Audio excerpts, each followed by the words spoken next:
Welcome to Fireside Chats. It's a series of curated conversations as part of the Data Values Project. Through these chats, we aim to discuss with prominent stakeholders topics of key interest to the Data Values Project. My name is Liz Omoluabi of CRED and Akina, Nigeria. I am a member of the Global Partnership for Sustainable Development Data as part of the Technical Advisory Group. With me today is Caroline Teti, Africa Director of Recipient Advocacy at GiveDirectly. Caroline is experienced in the public sector, in local and international NGOs, tackling poverty. Caroline, welcome. What does your organization do? And would you like to pinpoint an event or a circumstance that made you realize you needed to bring an equity lens to your work? So GiveDirectly is a non-governmental organization. I was founded about 12 years ago, and our main aim is to use cash as a benchmark for influencing the aid industry for poverty alleviation. That said, GiveDirectly delivers unconditional cash to people living in extreme poverty and giving them the choice to make the decisions on how to use the cash to change their lives for the better. We have done this work in Africa, the US, for both development and humanitarian action. In Africa alone, we are in 9 countries, which include Kenya, Uganda, Rwanda, Malawi, Liberia, DRC, Morocco, Mozambique, and Togo. We've also had COVID response work in the US and disaster response after hurricanes in Texas and Puerto Rico. And recently, we also did a disaster response work in the Bahamas. So that, among many other things that we do, is GiveDirectly in brief. Right, that sounds really interesting. And you use data. How do you use data in your work? We use a lot of data, Liz. And as you have asked, what is it that made us realize how important it is that we should look at, the human side of data as we engage in our work?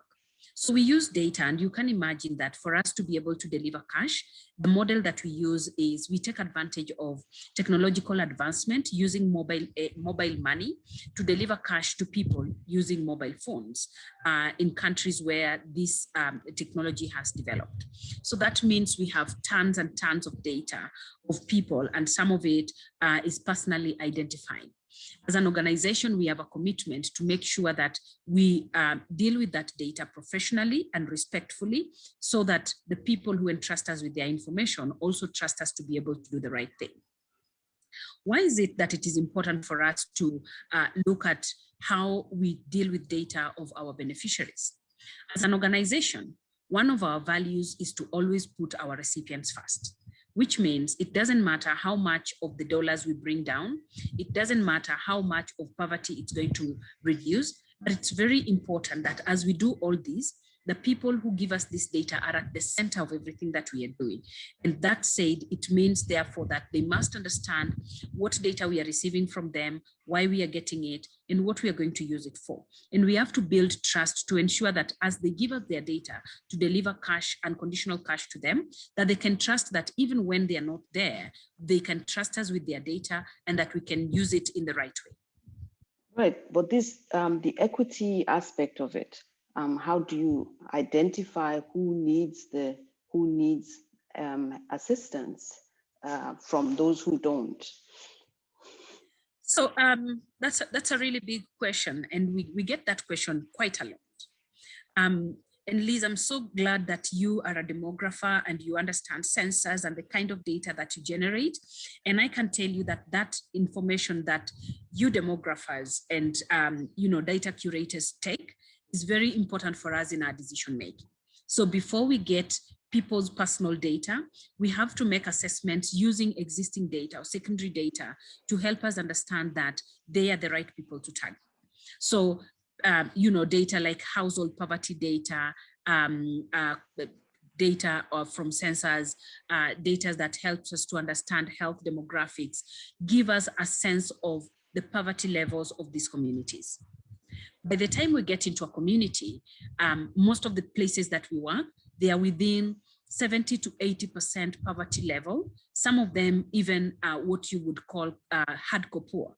So by the time you get into those communities, if it is a village, pretty much everybody deserves to be supported. Therefore, we do what we call saturation. So we saturate those and make sure that everybody in that village is then given money. In other instances, we have special projects where we use, targeted support, and that is where we are targeting maybe specific demographics. Say we want to target single mothers or youth in entrepreneurship, or those very specific demographics. So with this data, how are you able to lessen inequalities in society, in the communities? One thing that we have said as an organization, and how we landed at the decision to giving people money directly, is the conviction that we as an organization do not understand the problems that people go through. And we have assessed the aid landscape. And one of the challenges that we see is, number one, nobody chooses to be born poor.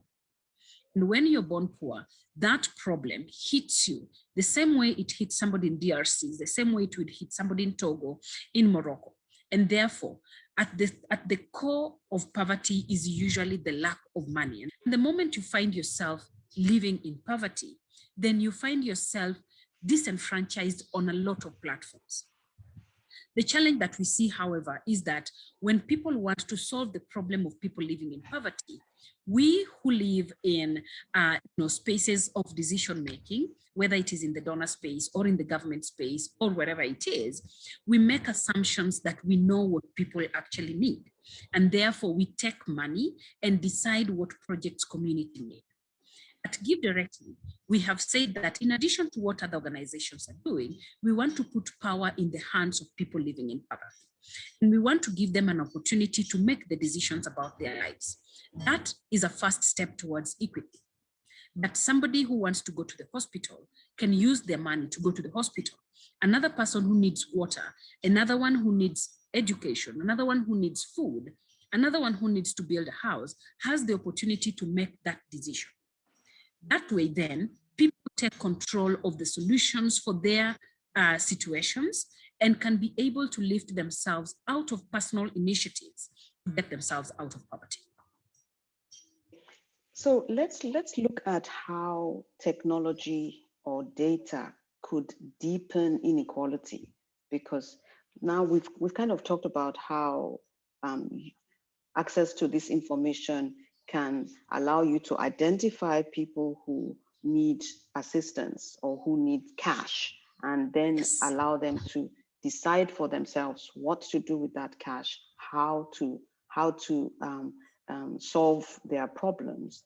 But we're also aware that the same data, the same technology could deepen inequalities. But how do you see this? If you think about the mobile money technology, it's revolutionary, and nowhere else is this true than it is in Africa. That the fact that we have millions of people with mobile phones in their hands, and it's given people, even those who have illiterate, have never had financial inclusion, being able to receive money is something that is monumental. Like globally, this is something that we need to appreciate. And people who've worked in this technology, like, we'd really, really want to appreciate the effort they've put, because they have brought people at the center stage of decision-making and at the center stage of financial inclusion and development. However, you still realize that even with that technology, there could still be disparities. And those disparities, would be reflected in, for example, people who are living in the extreme end of poverty and disenfranchisement. And we know that there are people who still, with millions owning phones, we still have people who don't have phones. We still have people who can't use phones. And we also still have people who may want to own phones, but are living in places where phone signals have not yet reached, like they're really in remote areas. What that means is, therefore, if we are going to rely on technology alone, there is going to be a level of exclusion that may not have been intended by the design of programs, but the very fact that people access is limited. GiveDirectly, I will give you an example that in Togo, for example, have launched, a program called Mobile Aid. And that Mobile Aid has used artificial intelligence, machine learning, and satellite imagery to find people living in extreme poverty and send them money within an hour of finding their data. Now, that is revolutionary because it can provide like a global program that can respond to disasters, can respond to situations like pandemics, like COVID-19 in record time. But even in that type of, in that type of environment, like I have said, you will still find that people still get excluded, either because of inability to use technology, inability to access technology, or inability for technology to access them because of the remote nature of their localities. The program that we launched in Togo was actually a nationwide program implemented in collaboration with the government of Togo. So the government of Togo had launched a COVID response project earlier on. And when we learned about this as an organization, we saw that this is something that we could leverage and help, the government of Togo reach even more people. So in terms of how is this implemented? So it involves, one, the government of Togo, two, mobile network operators in Togo, and it involves researchers from the University of Berkeley, and it involved GiveDirectly as a technical implementer. And they map, using our phone data, the locations where we are living. Government already has pre-existing data, so they know that if you're living in Abuja, you're better off than somebody living in, say, Kano. And they would say, okay, Berkeley, we want you to get for us people living in Abuja, or we want you to get for us people living in Kano, and give us that data. And the satellite will give us real-time images of what Kano looks like. And it would help us see urban zones, and it will also help us see rural zones. And it will also match the phone numbers with people who live in better locations and people who live in poorer locations. In those poorer locations, then we run algorithms, and those algorithms help us to understand, for example, you may be living in a poor area, but you may not be as poor as your next neighbor. And your phone data will help us to see that. So we can be able to see details, for example, what is the traffic of mobile money into your phone? What is the traffic of airtime? What is the traffic of calls? So you know very well that if you're poor, you will make less calls, you will send less money out, you're mostly going to be receiving money. So those types of algorithms, so it runs and helps us to see who lives where. So basically identifying beneficiaries without ever reaching them or even going to their homes. This is monumental. It is, it is groundbreaking. It can help us reach masses of people in a short time, especially when people are in distress.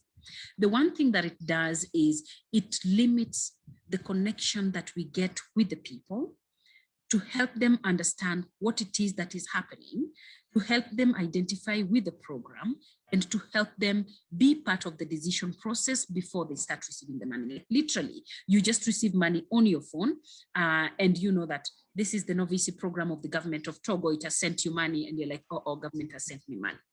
Now, what did we do as GiveDirectly? As we were launching this project, we also invested in community engagement to test how this can work. So we engaged like local leaders, we did mass media campaigns, we did megaphone announcements to help people know that there is going to be a program that will be targeting your area. And when it gets here, please do know that this money is coming in from the Novice program that is spearheaded by the government. There is more that we are still learning out of that engagement. There are dynamics that we are assessing and we are seeing, including gender dynamics associated with these types of program that we are continuing to assess and learn to help us understand better. If we were to do this larger scale, what are the things that we need to tweak? This was the first time we were doing this, and it was a real good opportunity for us to learn. Yes, sometimes when you want to do good, there are ways of doing it so that you engage with the owners and they understand and work with you. Otherwise, if I got money in my phone and I wasn't aware, I would wonder whether it was real, whether it was a trick, whether right. So what can be done to rebalance the data and technology towards lessening some of these inequalities? Number one, we need to expand the space for financial inclusion. For organizations like GiveDirectly that are working exclusively in providing unconditional cash, we need more confidence in our ability to reach the people who need this money most, and that we reduce exclusion errors. That's number one. So we need more people having phones in their hands. We need more people having mobile money accounts so that when such programs come, they can also benefit from these programs.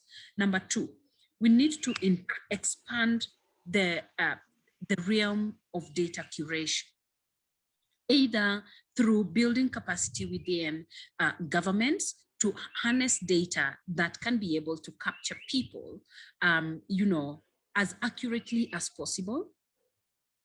And, apart from governments, you also would understand that civil society have a critical role to play in the process of data curation. And how do we help stakeholders in the data curation process that are linking with development to be able to understand their responsibilities in ensuring that participants have, a role to play, their rights are protected and safeguarded, and that data is used in the most professional and human way. Like, we should make sure that data is not abusing people, and data is not taking, beneficiaries for granted. Like, it's very easy for us who are working in development to take beneficiaries for granted, that because they need help, therefore we need to get their data. And in whatever situation that we get their data, they should never care. No, we should be able to build confidence in communities that whoever is receiving their information is going to safeguard it and is also going to use it pragmatically. Sometimes we want to do good, like with the Novici project, and we access data that was not originally intentionally meant for this purpose, right? We are repurposing phone data, which people have put out there in order to have the phones, or in order to have access to communication. Yes. And in a way, we've kind of not asked their authorization to use this data, even if we're using it for their own good. I feel that it gives us added responsibility to make sure that we protect this data and that it is not misused, because from even ourselves, we have accessed this data without even asking. Yeah, right now, as we speak right now at GiveDirectly, we have gone back to the drawing board. And one of the things that we are assessing is, have we checked all the relevant boxes for getting informed consent from our recipients when we are receiving their data? It is very important that people get informed consent. One, that they understand that consent, they understand who is getting this consent from them, what data we have got that we are going to be using for the project, what we will use that data for, how long we will keep that data, who else we will share that data with, for how long the person who is getting that data, that third party, is going to use it, what are the risks associated with this data being out there. Those are very important things. And what we have said as an organization is, number one, for each of the countries we are working in, there are standards for consenting and data protection. In each of our organizations, we should ask ourselves additional questions, whether we are answering all the relevant questions around consenting, and that we are empowering people sufficiently. Even if we are asking them to participate, are we checking all the boxes? And like I said, these are some of the questions we are asking ourselves as we look to expansion of this model in Togo to other places. Are there things that we can do better in addition to what the government had started in Togo, so that we can protect people further than we have done already? But are there regulatory bodies, or do we need to think about setting them up so that as this type of programs scale, we need some independent bodies that would make sure that people's rights are protected? Absolutely. I think that in most countries, there are regulatory bodies. I think that the challenge that there is that the regulatory bodies may not have already seen how serious the technological advancement is impacting on the rights, equity, and dignity of the people whose data we are harnessing. And I think what we need to do is we need to advocate to these regulatory bodies. Number one, to put in place laws if there are no laws. Number two, to implement those laws, like provide structures where laws can be operationalized. I know that in Kenya, for example, we have a data law. We've been waiting for it to be executed. There was a commission that was created. We're still waiting for that commission to start working. Meanwhile, people are taking people's data and using it in whatever way. Like, we need someone to whip people around and let them know these are the levels of risk that there are with getting people's personal data. These are your responsibilities, and monitor how much adherence there is in ensuring that that data is used well. So thank you very much, Caroline, for some of these insights. Do you have any final thoughts on this topic? Thanks so much. I think for me, what I would say is that we need to come to the realization that there is a paradigm shift. And that paradigm shift is coming with technology. The new age is going to give us an opportunity to rethink how we deliver aid and how we support people living in poverty and who are vulnerable. It is time for us to start building the community to advocate for responsible data use, promotion of equity through the use of data, and to also build capacity within government, civil society organizations, donor powerhouses, that we should have capacity for people who understand data and analytics to be able to bring this knowledge and also translate that knowledge in languages that the common man should would understand. Because otherwise, where we would end up is we would go back to where we were 50 years ago, where people knew so much and brought that knowledge down in ways that only them understood. And the people who are living in poverty totally don't understand what they're doing. We need to break this down and bring that knowledge down to the people to ensure that we are providing data knowledge to the grassroots and also to governments, to civil society, to donors, so that the next age finds us prepared. That is my thought. Thank you.